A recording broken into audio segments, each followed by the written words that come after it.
Hi, everyone. I am Karen Stevens. I am a strategic people executive, and I've spent my career helping organizations transform from Fortune 500 companies to high growth startups.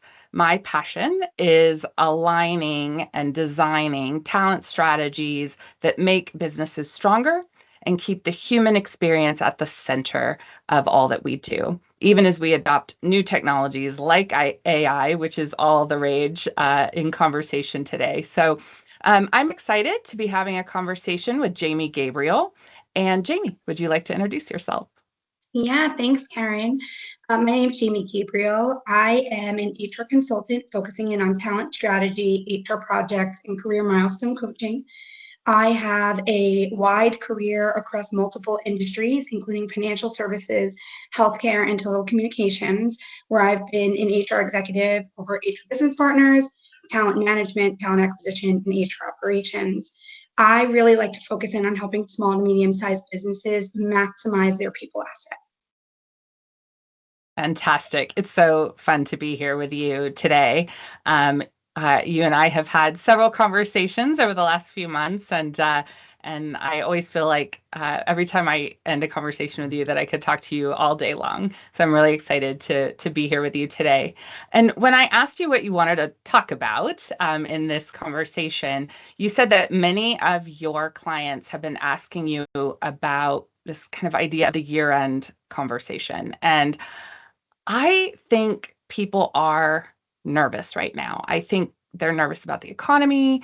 They're nervous about the job market. They're nervous about AI.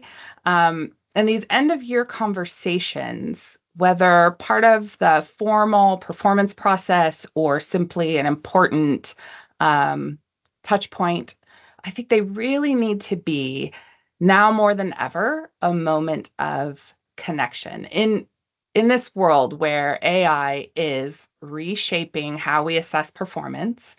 And I think we have to think about how do we preserve the human connection that drives trust, growth, and impact. And yeah, so I'm curious, what is the trend you're seeing among your clients when it comes to this? Yeah. Performance in and of itself, I feel like, is a theme that has not gone away in decades. Everyone always Mhm. wants to know just where do I stand in my overall goals? And the reality is most people don't actually articulate their goals out loud and then they wonder where they stand. So, yes, when you and I were prepping and saying, like, hey, let's chat and let's share our thoughts with some others, what would it be around? A lot of my individual clients that I coach right now are talking about, like, how do I get myself ready for year end? And how do I think Mhm. about how I show up in my 2026 self, which is crazy to say, but you kind of have to do it before Q4. And then I have some small, medium-sized businesses that are saying, like, our performance process is a little bit light or missing. And so how do we prepare for a more impactful, knowing that in many ways there's org design situations happening, there's assessment of where AI may be taking on more administrative tasks from others. So I come back to a few areas when I'm working with my clients in that space I think is really important. The first is the year-end conversation is just another performance conversation. And so if you are only Mhm. having one conversation, you need to figure out how you get ahead of that now. You still have a few weeks, maybe months, depending on how long your calendar year is going for and what your timelines look like internally. But you don't need your first conversation to be just the end of the year one. Continuously chatting about things is really important. And I'm not talking about just having a one on one on your calendar because one on ones can very often turn into task list management. Yep. So the real question is when you're sitting down as a leader or as the employee, is the conversation about anything goal oriented? Has there been a check-in on performance? Has there been an ask of how am I doing? Or here's how I see you're trending. Has there been a direct, what's the goal we're trying to get to? What's the next piece we want to understand? And honestly, if you are afraid of the economics of an organization or AI in your work, that should be coming up in those private conversations as well. The reality Mhm. is we make these big statements during like town halls, but they have to be manufactured and communications are overly written. It's the private conversations that you can say, listen, I, as a recruiter, want to just understand, is the company assessing parts of my job in AI? And by the way, can I help you assess? Because there are things that I think I can do better if AI does other things. And you see what I've done there is I've gotten into sharing, I have a goal to do more because I'm taking things off my plate. I also want to be a team player and help. I'm not being aggressive and saying, no, I'm not going to welcome something new. I would absolutely welcome it, but let me be part of the innovation.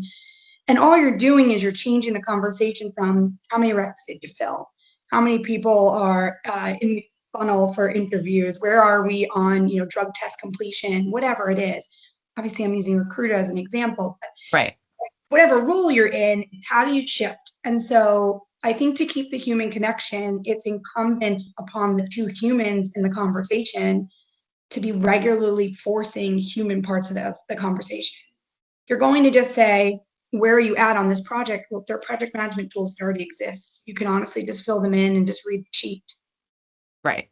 I think, feedback and coaching should inspire growth and deepen trust, right? Not feel transactional or robotic.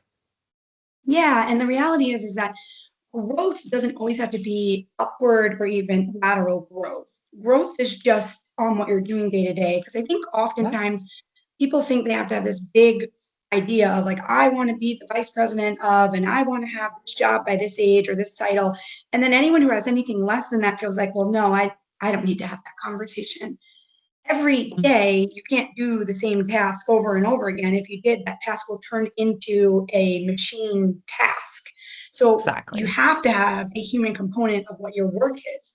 And in having that human component, you need to be stretching further for it. And so there is an element where I think the word goal or stretching can sometimes be blurred with the idea of promotion or new role, when really you Mm-hmm. could just be maximizing in your job today without any of that. Yeah. And I think thinking about, I think your example of the recruiter who is proactively thinking about how AI might enhance the way that they work. I think that's so important, right? Because as we start to see AI changing the way that we work every day, I think the people that are going to really flourish are the ones who are already thinking, even in this time of uncertainty and Sure. not sure how it is going to play out, but starting to have those thoughts around how might AI make me more productive, give me more time to do the more strategic things, give me more time to have those moments of connection with other human beings, right? I think especially for leaders, does this free you up to have more of the conversations that you're actually talking about right now, right? Yeah. And part of that, especially for a leader, because a leader is demonstrating behaviors to the team. And whether they're behaviors that the company wants you to have or not are a whole different conversation. But if you're going to use phrases like AI, be Mhm. more than just a newspaper marketing. Research it, understand it. There are some tools that have been out there for a really long time that use AI to figure out how to make things happen. So look into what could work for your space. There's so many great free resources out there that you can go and understand what that means as opposed to being just at a high level. And I think that's also part of the human connection, right? Because if you expect to have real depth between a leader and an employee in a conversation, you guys can't just be doing headlines back and forth with each other. That's right. You need Yeah. to actually understand, right?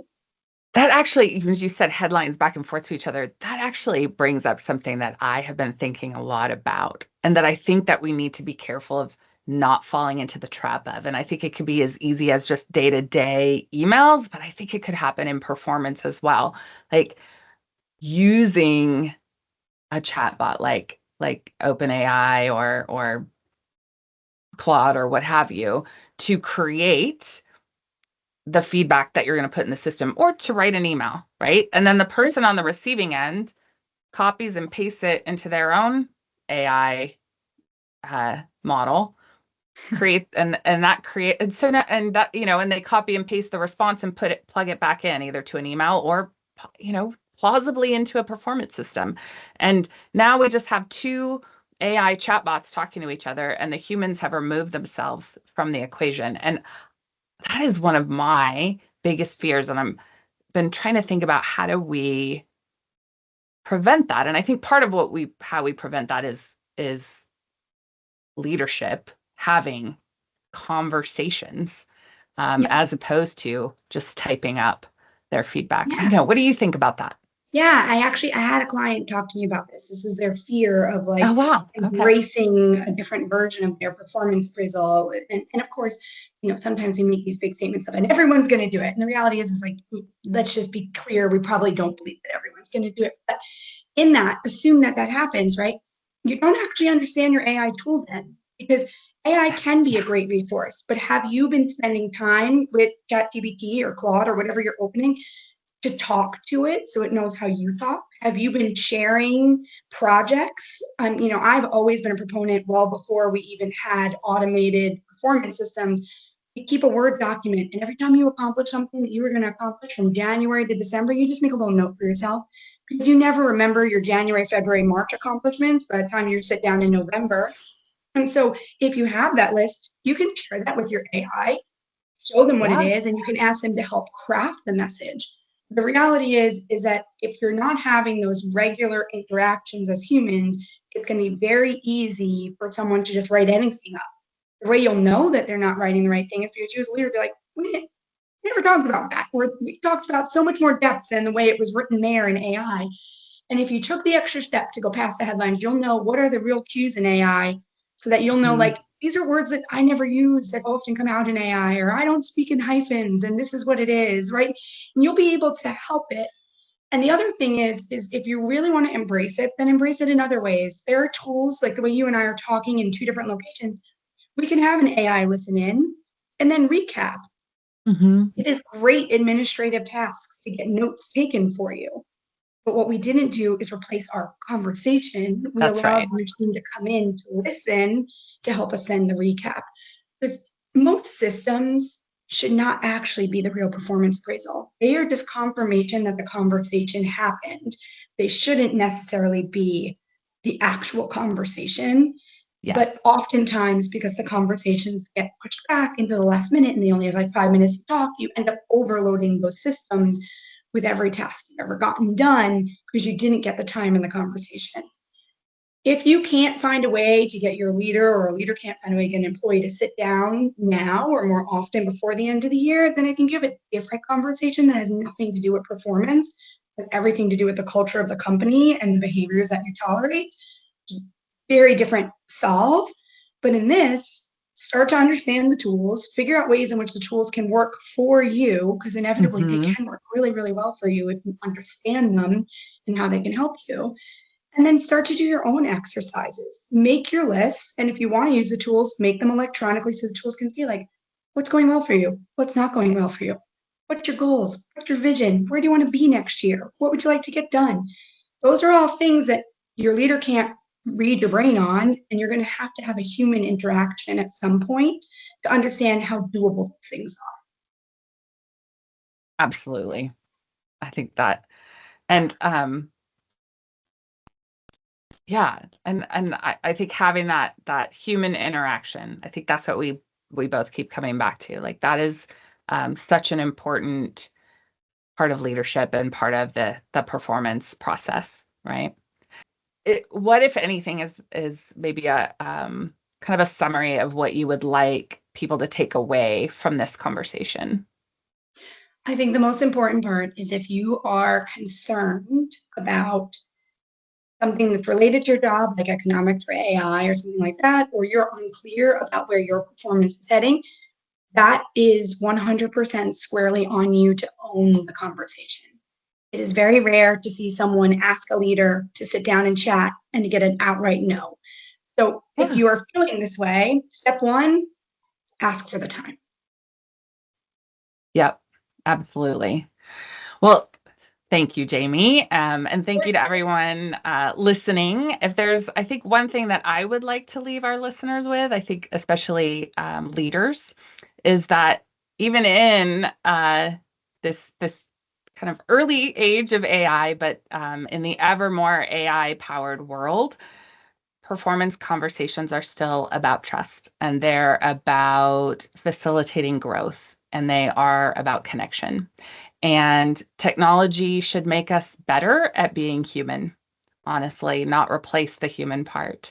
So let's keep that at the heart of how we lead. If you have questions or comments, please feel free to reach out to me or to Jaime. We'd both love to continue this conversation with you. Thank you so much. And thanks, Jaime. Yeah, thank you.